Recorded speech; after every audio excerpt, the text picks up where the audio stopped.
नमस्ते, स्वागत तथा अभिवादन। कार्यक्रम अतीतका पानाहरूको पर्खाइमा बस्नुभएका तपाईँ तमाम मित्रहरूमा हार्दिक स्वागत तथा रात्रिकालीन अभिवादन गर्न चाहन्छु। कार्यक्रम अतीतका पानाहरूको यो अर्को नयाँ श्रृङ्खलाको साथमा आज पनि उपस्थित भइसकेको छु म कुमार गौतम।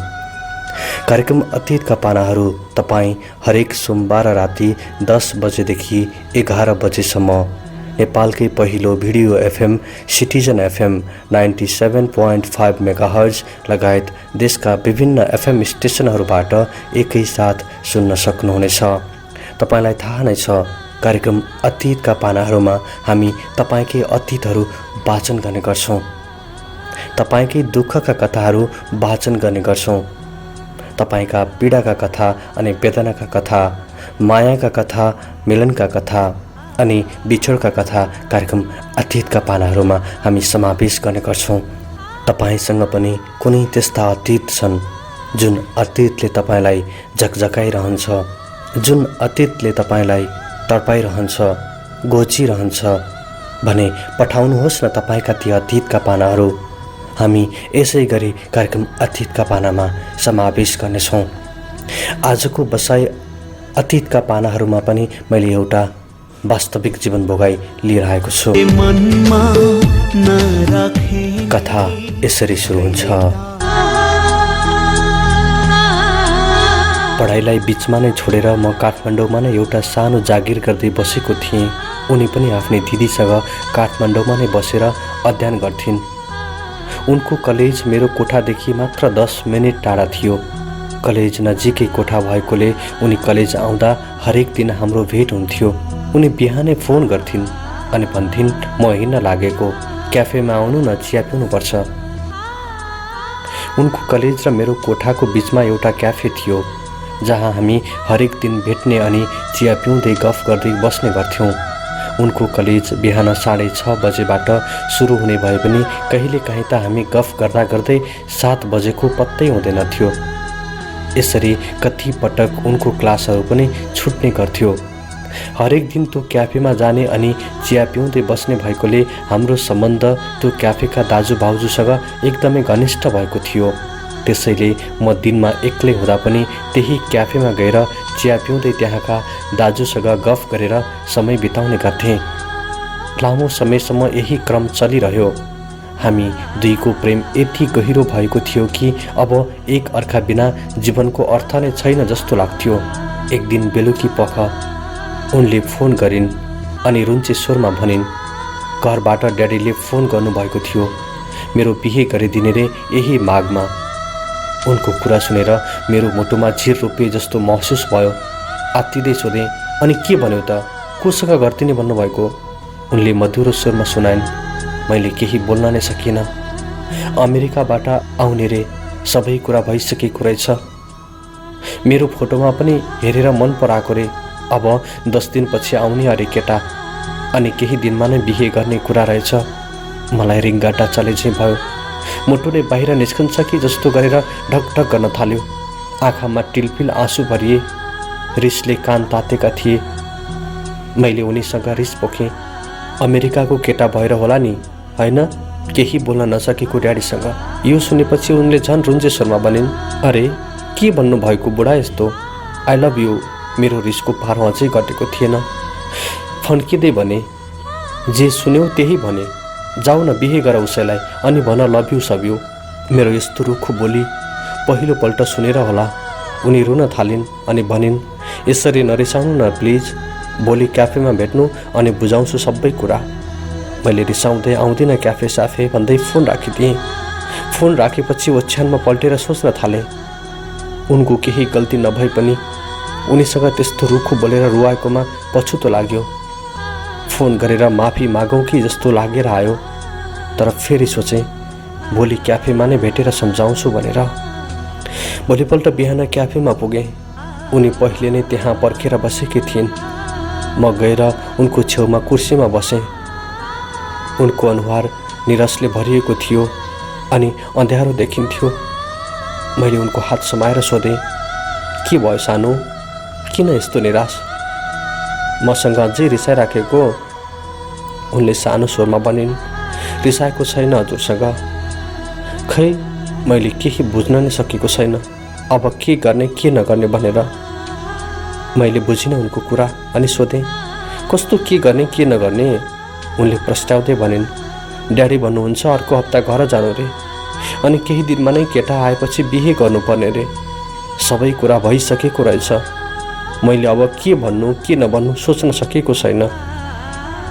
मैले केही कडा स्वरमा भने, ड्याडीले भनेर मात्र हुन्छ त, तिम्रो पनि त कुरा सुन्नु पर्यो नि। उनले निन्याउरो अनुहार पारेर मपट्टि हेर्दै भनिन्, ड्याडीलाई म नाइ भन्नै सक्दिनँ। बिचरा कति दुःख गरेर मलाई यहाँ पढाउँदै हुनुहुन्छ, कसरी ड्याडीको कुरा काट्नु? मलाई उनको कुरा चित्त बुझेन। उनले मात्र आफ्नो पिताप्रति सहानुभूति देखाउँदै थिइन्। अनि मैले केही रिसाउँदै बोले, के त्यसो भए त्यही केटासँग नै बिहे गर्ने निर्णय गरेको? उनले फेरि अँध्यारो अनुहार पारिन् अनि भनिन्, मैले बिहे गर्ने निर्णय गरेँ भनेर भनेको छु र? मैले केही शान्त स्वरमा भने, त्यसो भए हामी भागेर बिहे गरौँ न त, अनि बाँकी कुरा हुँदै गर्छ, भोलि नै भागिदेऊ। उनी केही बेर चुप बसिन् अनि भनिन्, भागेर बिहे गरेर मात्र हुन्छ त? हजुरको कमाइले अहिले हजुरलाई त बाँच्न गाह्रो पर्छ, अनि मलाई कसरी पाल्नुहुन्छ? मलाई उनको जवाफ मन परेन। भएको जम्मा त्यही एउटा उपाय थियो, त्यसमा पनि उनले खोट देखाउँदा रिस उठेर आयो। मैले झर्कँदै भने, मैले पाल्न सक्दिनँ भने जाऊ न त, त्यही पाल्न सक्नेछ बिहे गर, मसँग किन नाटक गरिरहनु? सोझै भन न, त्यसैसँग बिहे गर्ने मन छ भनेर। मेरो रुखो जवाफ सुनेपछि अनुहार कालो पारेर ठुलो स्वरमा भनिन्, हो त्यसैसँग बिहे गर्ने मन छ। अब भयो? मैले के भन्दैछु बुझ्न खोज्नु छैन? म चुरुक्क उठेँ अनि भने, भयो पुग्यो, भागेर बिहे गरौँ भन्दा नि नमाने, जाऊ त्यसैसँग बिहे गर। उनी केवल बोल्न खोज्दै थिइन्। म केही नसुनी फन्कँदै त्यहाँबाट निस्किएँ। क्याफेकी भाउजू ठुलो मतिर हेरिरहन्। केही पर पुग्ने बित्तिकै मोबाइलमा मेसेज आयो। लेखिएको थियो, भरे बेलुकी क्याफे आउनु, बाँकी कुरा छ। मलाई रिस उठ्यो। सोचेँ, मसँग भागेर बिहे नगर्ने भएपछि अब के बिहेको कार्ड लिन जानु भरे? मोबाइल अफ गरिदिएँ अनि सरासर कोठामा गएर साथीलाई भने, म घर जान्छु यार आज। कसैले मेरो बारेमा सोध्यो भने पोखरा गएको छ भनिदिनु। साथीले बुझेछै गरी टाउको हल्लायो। मैले काम गर्ने अफिसको बोसलाई पनि फोन गरेँ अनि भने, सर आमा बिरामी हुनुहुन्छ अरे, घर जानुपर्ने भयो, 20 दिनपछि आउँछु। जतिसक्दो चाँडै फर्कनु भन्दै मन्जुरी दियो बोसले पनि। मोबाइलबाट सिम निकालेँ अनि टोकेर फालिदिएँ। झोलामा केही कपडा हालेर घरतिर लागेँ। गाडीमा रातभर उनको सम्झना आइरह्यो।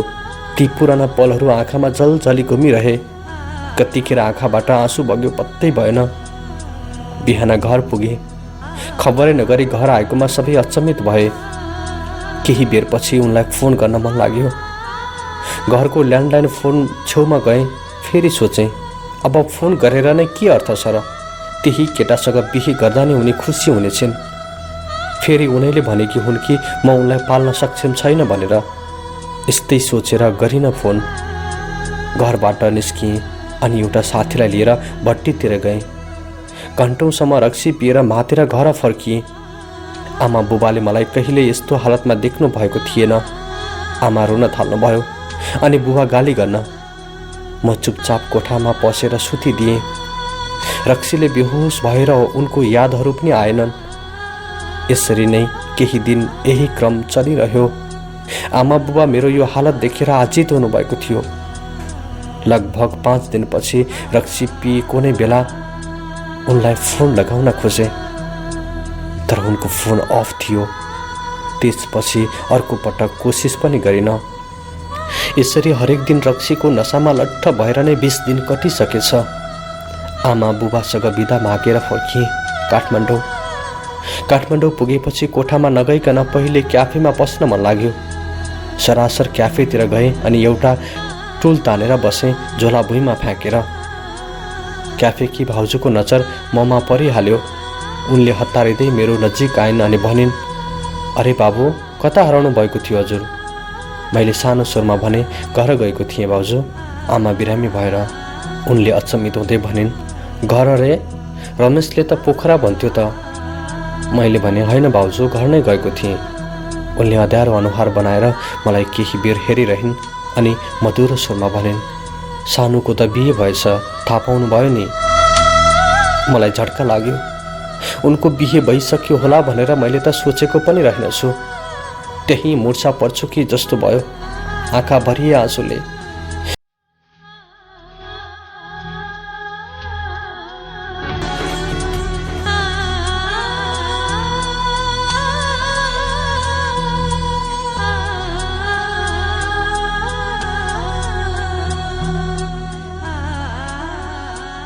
टेबलको जग तानेर मुखै गाडेर पानी पिएँ अनि आफूलाई जबरजस्ती सम्हाल्दै भने, ठिकै छ नि भाउजू, उनी नै त्यही चाहन्थिन् त।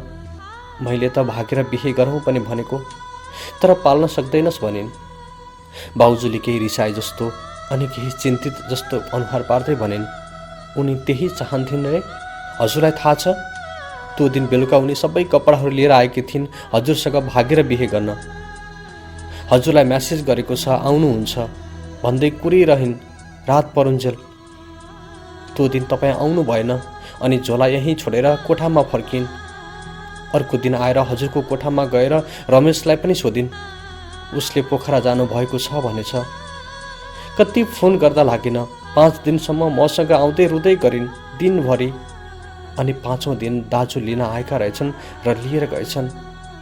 अस्तिको दिन एउटी साथीले भन्दै थिइन्, बिहे भयो रे यही 20 गते। भाउजूका कुरा सुन्दै गर्दा मेरा आँखाबाट आँसुका धाराहरू बगिरहेका थिए।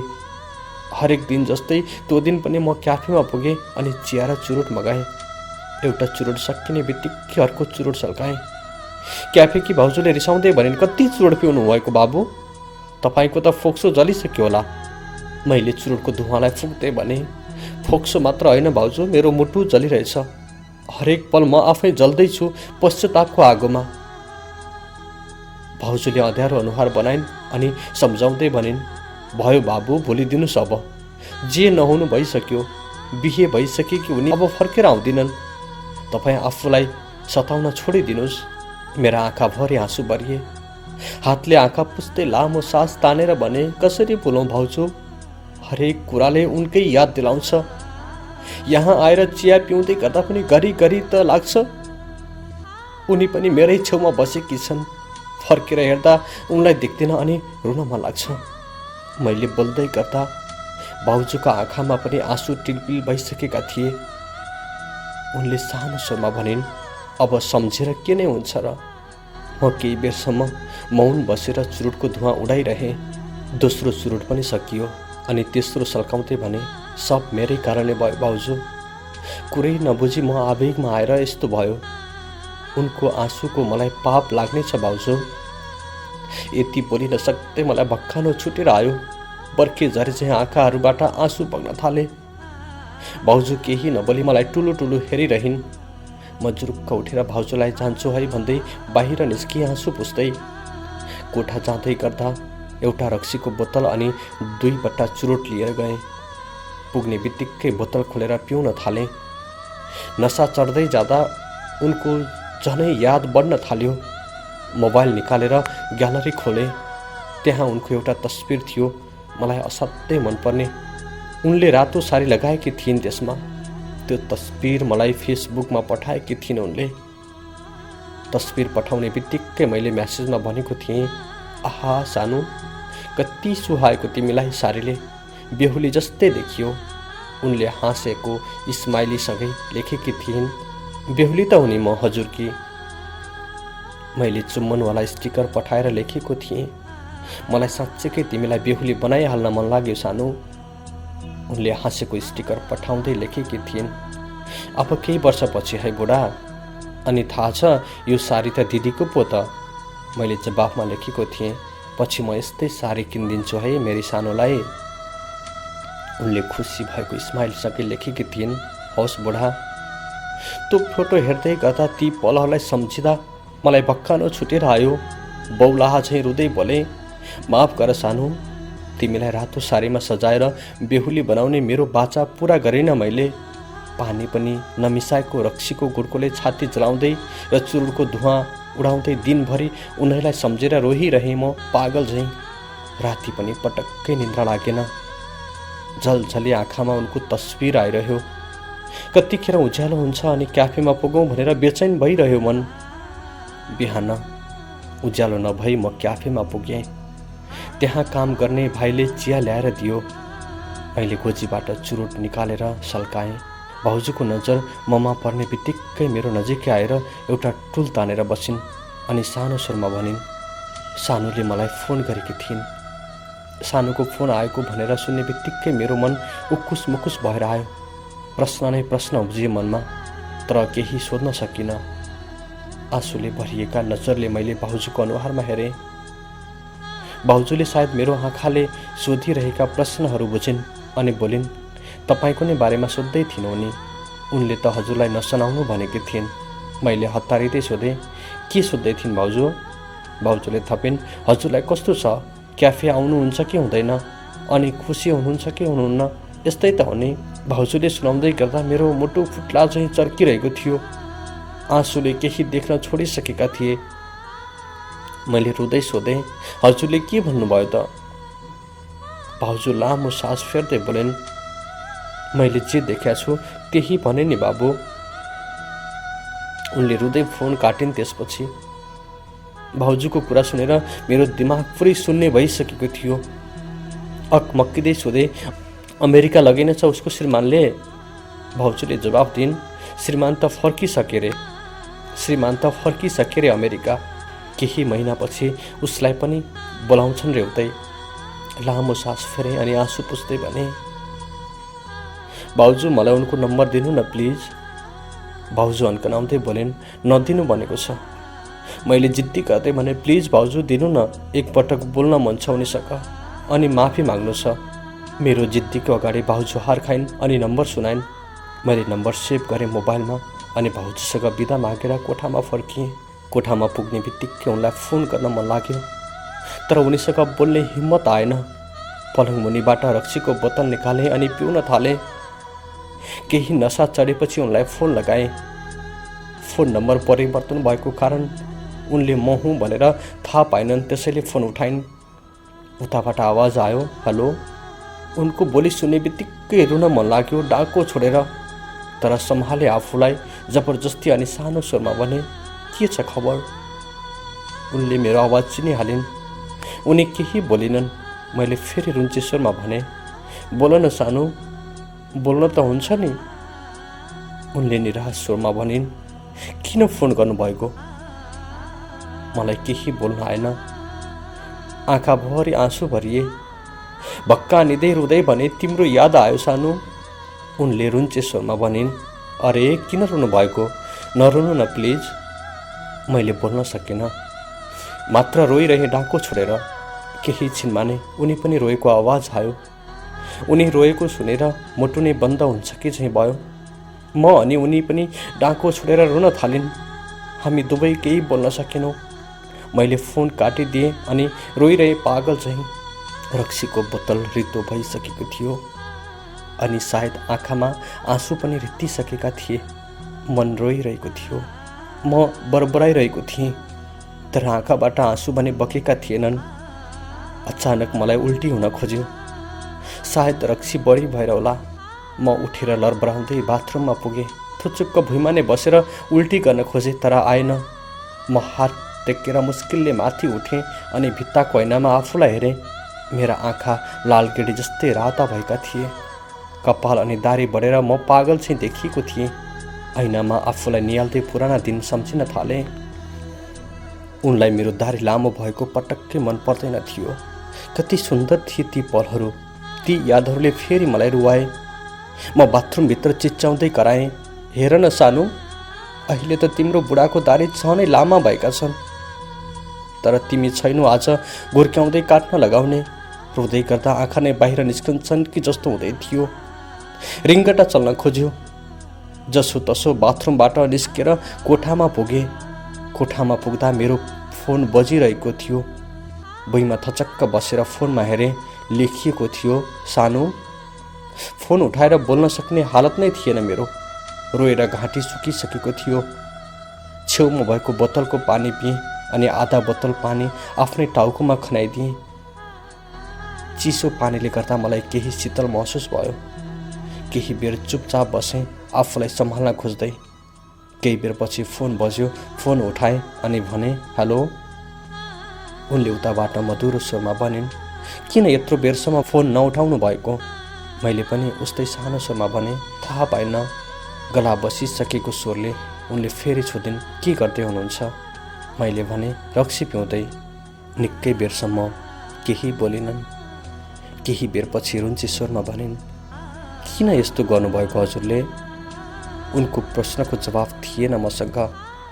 मलाई फेरि रोइदिन मन लाग्यो, तर सम्हाले आफूलाई। लामो सास फेरेर भने, थाहा छैन सानो, म के गर्दैछु भनेर। उनी बोलिनन्। केही बेर रुन थालेको आवाज सुनियो। मैले नरौ भनेर भन्न पनि सकिनँ। उनले रुँदै भनिन्, यस्तो नगर्नु न प्लिज, म हजुरको यो हालत देख्न सक्दिनँ।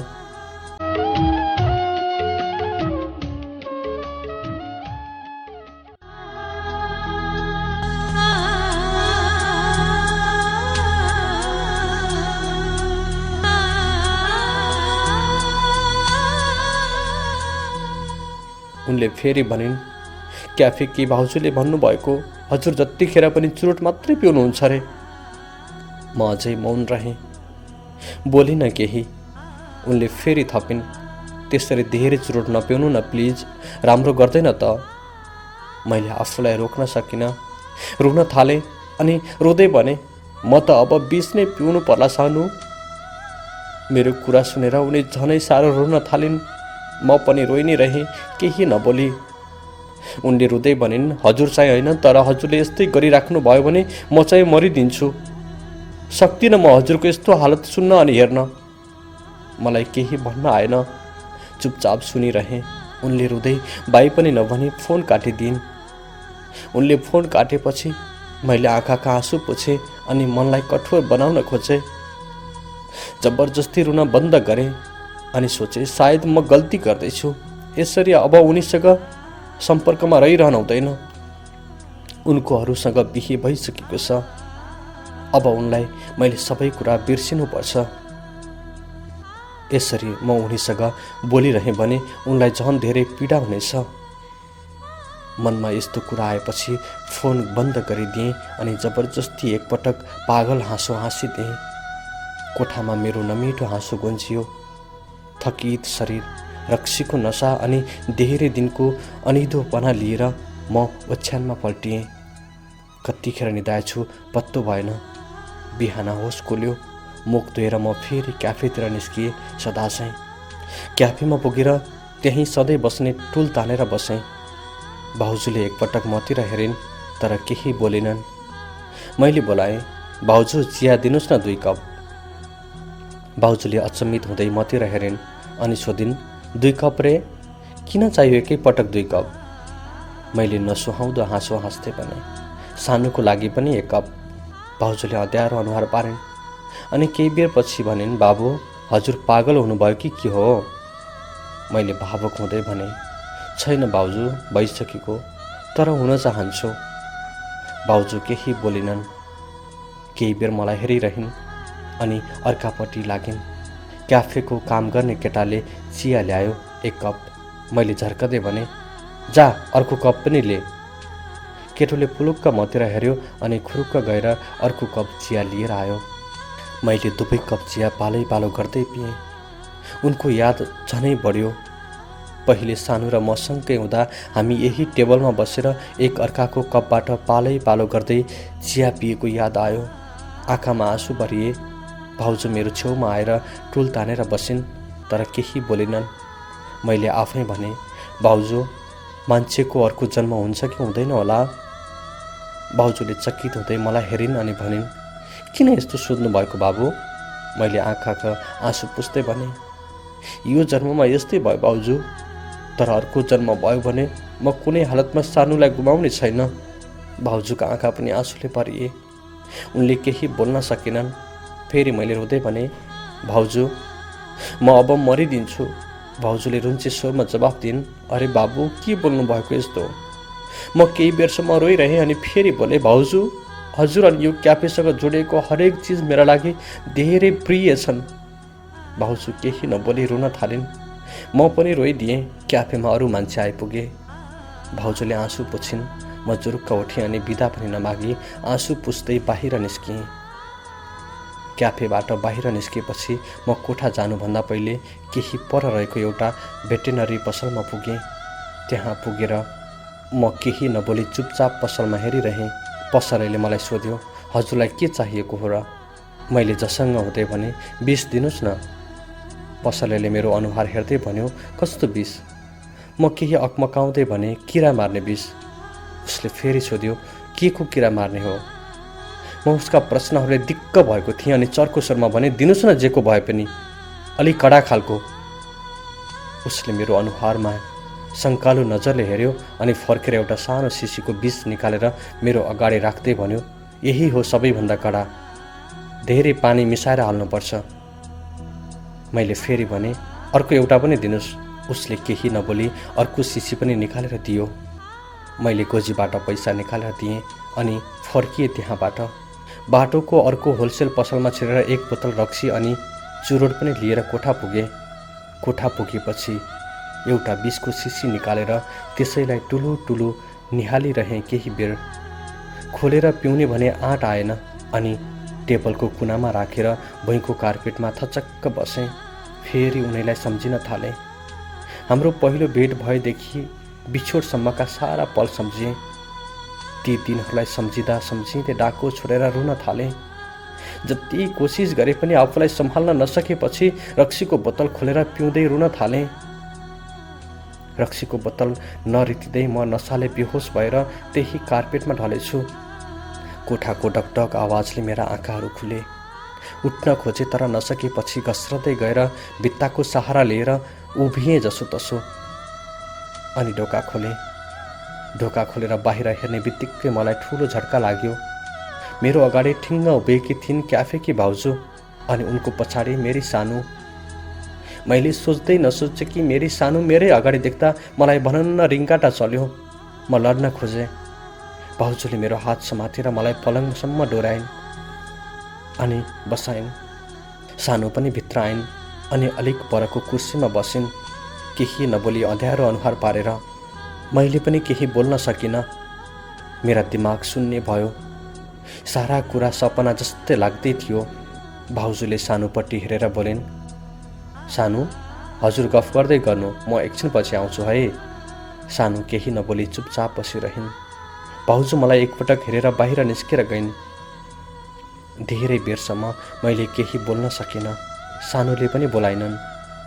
आँखाभरि आँसु पारेर मेरो अनि कोठाको हालत निहालिरहिन्। मैले जबरजस्ती आवाज निकालेर सोधेँ, किन आए कि? यति सोध्ने बित्तिकै मलाई भक्कानो छुटेर आयो। म रुन थालेँ अनि उनी पनि। उनी रुँदै कुर्सीबाट उठेर मेरो छेउमा आएर बसिन् अनि मलाई हेर्दै भनिन्, मर्छु भन्दै हुनुहुन्थ्यो रे त भाउजूसँग। मैले आँसु पुस्दै भने, बाँच्ने रहर नै छैन सानु। उनी मेरो अँगालोमा टाँसिन् अनि रुँदै भनिन्, किन यस्तो भन्नुहुन्छ? मलाई बिर्सिदिनुहोस् अब। म भन्दा बढी माया गर्ने पाइहाल्नुहुन्छ नि एक दिन। यसो भन्दै गर्दा उनी झन् साह्रो रुन थालिन्। म पनि केही बोल्न सकिनँ। धेरै बेरसम्म रोएपछि जसो तसो मैले आफूलाई सम्हालेँ। उनलाई आफ्नो अँगालोबाट निकालेँ अनि आँसु पुछेँ। उनले पनि आफ्नो सलले आँसु पुछिन्। मैले आफ्नो मुटुलाई दह्रो बनाएर सोधेँ, अनि सन्चै किन आयो सानु? उनले रुन्चे स्वरमा भनिन्, हजुरलाई हेर्न मन लाग्यो। भाउजूले बिहान फोन गरेर के सुनाउँदै हुनुहुन्थ्यो। मैले लामो सास फेरेर भने, अनि घरमा नसोधी आयो? उनले उस्तै स्वरमा भनिन्, कलेजमा सानो काम छ भनेर आए कि। मैले केही बोलिनँ। चुपचाप उनलाई हेरेर बसिरहेँ। उनले मेरो अनुहारतिर हेरिन् अनि भनिन्, किन हजुरले आफूलाई यति धेरै सताउँदै हुनुहुन्छ? ऐना हेर्नु त एकपटक, के हालत भएको छ? यो पटक पनि केही बोलिनँ, मात्र उनलाई हेरिरहेँ। उनले भावुक स्वरमा भनिन्, आफ्नो ख्याल गर्नुहोस्, यसरी रक्सी नपिउनुहोस्, जे हुनु त भइ नै सक्यो। मैले उनको हात तानेर समाउन खोजेँ, तर उनले पर सारिन् आफ्नो हात।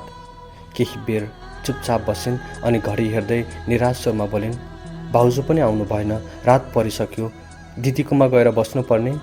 उनी जाने कुरा सुनेर म अत्तालिएँ। फेरि आँखाबाट आँसु बगिहाल्यो। रुँदै उनलाई समातेँ अनि भने, नजाऊ न सानो, सानो बच्चा झैँ रोइदिएँ म। उनले आफ्ना आँखाका आँसु पुस्दै सानो स्वरमा भनिन्, जानु त छँदैछ नि, त्यो दिन हजुरले छोडेर नजानु भएको भए सायद। मेरो मुटु चर्किएर आयो, सास नै बन्द हुन्छ कि जस्तो भयो। जबरजस्ती आवाज निकालेँ, म मरिदिन्छु सानो अब। उनले मलाई आफूबाट छुटाउँदै रुन्चे स्वरमा भनिन्, यस्ता कुरा नगर्नु अब, आफ्नो ख्याल गर्नु, सबै ठिक हुन्छ बिस्तारै, म जान्छु अब। यति बोलेर उनी उठेर आँसु पुस्दै ढोकातिर लागिन्। उनी गएको देखेर मलाई सही नसक्नु भयो।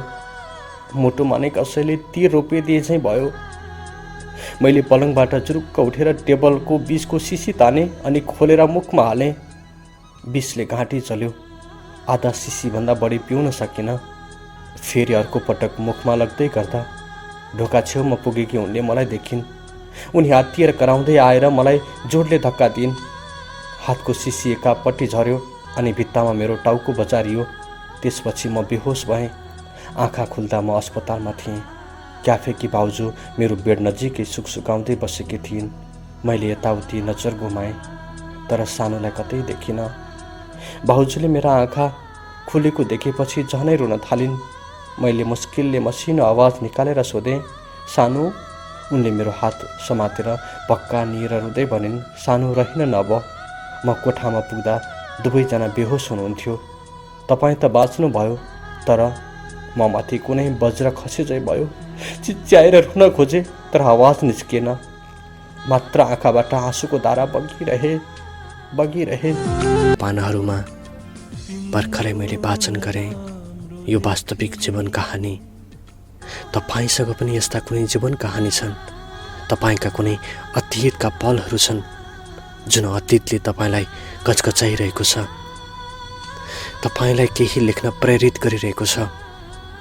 तपाईका अतीत पनि यसै गरी कार्यक्रममा प्रस्तुत गर्न चाहनुहुन्छ भनेदेखि हामीलाई पत्राचार गर्न नभुल्नुहोला। आजको लागि भने अब कार्यक्रम अतीतका पानाहरूबाट मैले पनि बिदा लिनुपर्ने बेला भइसकेको छ। कार्यक्रम अवधिभर हामीलाई सुनेर साथ दिनुभयो। तपाईलाई धेरै धेरै आभार व्यक्त गर्न चाहन्छु। आगामी हप्ता सोमबार फेरि कार्यक्रम अतीतका पानाहरूका साथमा तपाईहरू माझमा उपस्थित हुने बाचा गर्दै आजको लागि कार्यक्रम अतीतका पानाहरूबाट कुमार गौतम ओझेल पर्छु। तपाईको बाँकी समय शुभ बितोस्। हवस् त, नमस्ते।